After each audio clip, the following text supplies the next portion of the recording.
Hello there, a few things before getting started. There's an affiliate link for the Orbit 2 in the description of this video in case you are interested. And of course, if you'd like to show some extra support, check out my Patreon. There's a bunch of exclusive content over there. All right, let's get to it. So the focus of the video is the Orbit 2 rotary mixer. This is an area that I'm totally unfamiliar with. First of all, DJing, turntables, all this kind of stuff. So what is it that makes the Orbit 2, in your opinion? I guess it's like a throwback mixer? Yeah, it's interesting because it's a kind of a combination. I would say it's based in that tradition of New York house music style mixers where you have rotary channels, no EQ, but a master isolator, 4-band isolator. Okay. And traditionally, this was actually 2 units, so they'd have this mixer, often Urays or something similar like that, and then there's a whole aftermarket of like, you know, 1 rack unit isolator things that people would then add on. Right. To sort of compensate for the lack of EQ in a mixer, but also it's an interesting sound because it cuts completely that frequency. Right. Is that kind of what the RMX 1000 is? Like, I guess a later version of like a separate rack mount unit that I see every fucking DJ using. Yeah, so it is based on that. But this was like, those isolators were the first, because a lot of EQs in the past were just like, you know, plus minus a certain amount of gain. The isolators are really, it's basically a crossover that will completely eliminate certain frequencies. And then certain mixers started implementing those. So sort of more recent DJ mixers would have EQ isolators. But that traditional style was just on the master and not on the individual channels. So yeah, this is based on those classic mixers, but it has a couple of more modern features. So the first is that you have the high pass filter on each channel. And this is an interesting story because the first video we did together, I talked about the V6 mixer. This is basically based on that design, where instead of having a 3-band EQ, you just have a single high pass filter. That one was obviously, which is now the Orbit 6, you know, 6 channels, 2 amplifiers for each channel, like very expensive. Seems like a beast. It is a beast. Yeah. And this is a sort of a cut down version of that. But then it has other new features. So you have these auxiliaries here with built-in effects, which are pretty cool. So you have delays, reverbs, flangers, phasers, you know, all those kind of classics. And it's hardwired into the auxiliary send. So it's not an insert, it's an actual send. Yeah, it's an interesting mix of that kind of old and new thing. So I can definitely see if you're into that kind of classic house mixing style with the rotaries, but want something a little more modern, this is a really good choice, I would say. So obviously this is like a traditional DJ mixer if you only have 2 channels, like that's basically what you're using it for, turntables. But do you think it would be a suitable mixer for, let's say, hardware if you're using like the I guess Orbit 4, the 4 channel? I think so, Is it really geared towards DJing?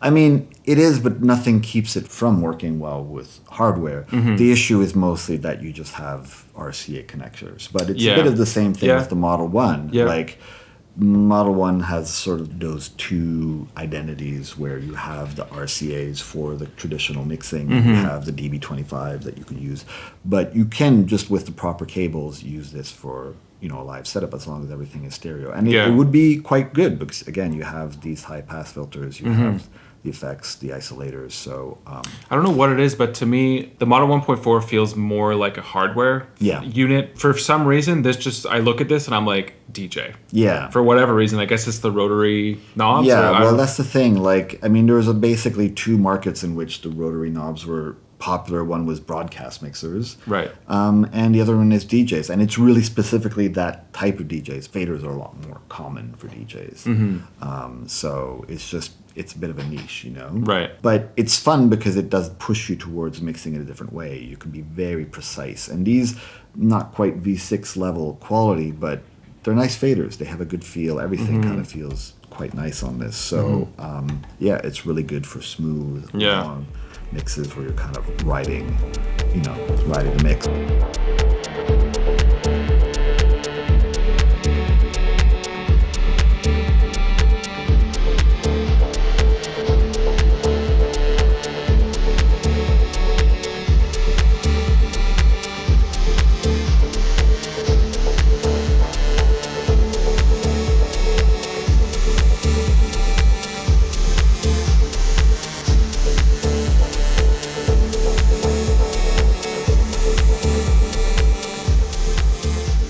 Let's look at the effects though. Let's just see what those effects sound like, or like maybe how you would use them. A couple of interesting things. First is that you have 7 effects here, and there's like a little binary readout to let you know which one you're using. So you have to kind of know binary. To know Oh, really? Yeah. And one of the clever things is that if you change the effect, it switches off automatically, so you're not accidentally using the other effect. I used a BPM delay to start something playing. There's a little tap tempo here. You can see it's following the beat.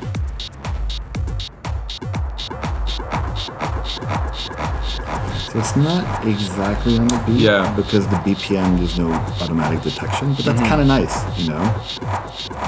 It has a nice kind of vintage flavor to it. Yeah. That's the BPM delay, then there's the analog delay, which, it's more of a bucket brigade Very cool thing.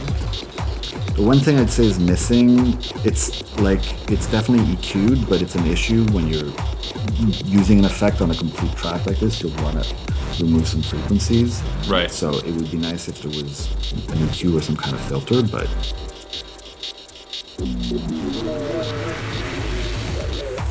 we can look at the reverbs. So it's the hall reverb. It's a sort of a, EQ damping, and this is delay time, the reverb size. That verb seems to have more high end though. Then you have classic flanger. I like that.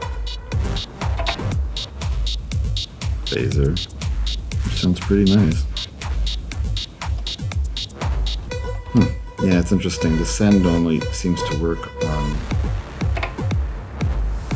the reverbs and delays. Okay. The ones that works like an insert, which makes sense. That's how you'd use them, but it's not obvious just looking at it. So, like, as a expert DJ, what do you think about these effects? Usable? Yeah, definitely. I mean, this is a very classic filter. You've got high pass on one side, low pass on the other. That's always useful. Flanger, phaser are going to be very situational, but that's normal. But the reverbs are definitely usable. I know that before Union Audio, designer worked for Master Sounds, and they had a very similar effects unit that was a separate unit. So it's cool that they've combined the two. The spacing is maybe a little tight. It is, that's I was just going to say that. It does look kind of jammed in there, but... And do you think, say, a separate effects unit would be necessary? Or you have everything that you need pretty much right there? I mean, honestly, reverb and delay are 90% of what I would use. So I would be happy. I wouldn't feel like there's something missing. Like, you probably wouldn't even use all these. No. Like, a bit crusher is not a very useful thing, But, I mean, it is smart because it's something less to buy and bring to a gig. And this is the advantage of a small mixer like this, is that you can easily put in your bag and bring it.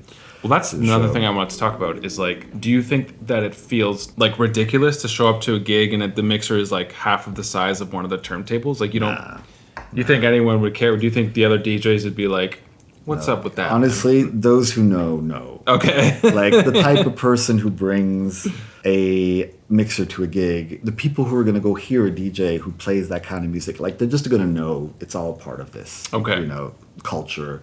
It's very tied in with that kind of hi-fi audiophile thing. And that's a selling point. I mean, that's why they have a version with valves, because they know that people want that warmth. And they're playing vinyl. They want it even warmer, so they want to warm it up with their tubes. What sort of gig would you show up to with this mixer? You're playing classic funk disco, or you're playing classic house music. Okay. That's what it's the aesthetic, too. Like, that's the aesthetic. Yeah. You're not playing techno on this thing. You could.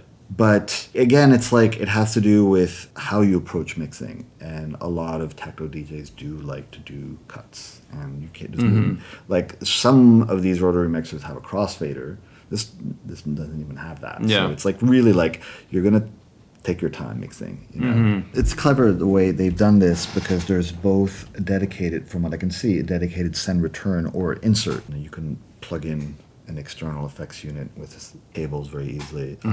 It's handy. It's not a common thing on DJ mixes to have inserts. And now a word from today's sponsor, DistroKid. If you are an independent artist or producer looking to officially release your music to all major streaming platforms, Spotify, Apple Music, DistroKid is for sure the most affordable option to go with, and they have a bunch of free promotional tools that they offer that are specifically designed for independent artists and producers, just to take a little bit of the weight, the promotional weight off of us. And here's a few reasons why they're great. In terms of what's new, they recently released a smartphone app, which makes checking your important DistroKid stats easy and accessible. The app is now available on Android through the Play Store. Essentially everything that you've been able to do on the DistroKid desktop app, you're now able to do through your smartphone. In today's day and age, we all know how many hats we have to wear as artists and producers. It can just be a lot, so write the music, produce the music. Then you've got to create content to promote it a few weeks before it's released. Then you've got to continue creating content after it's been released to promote it.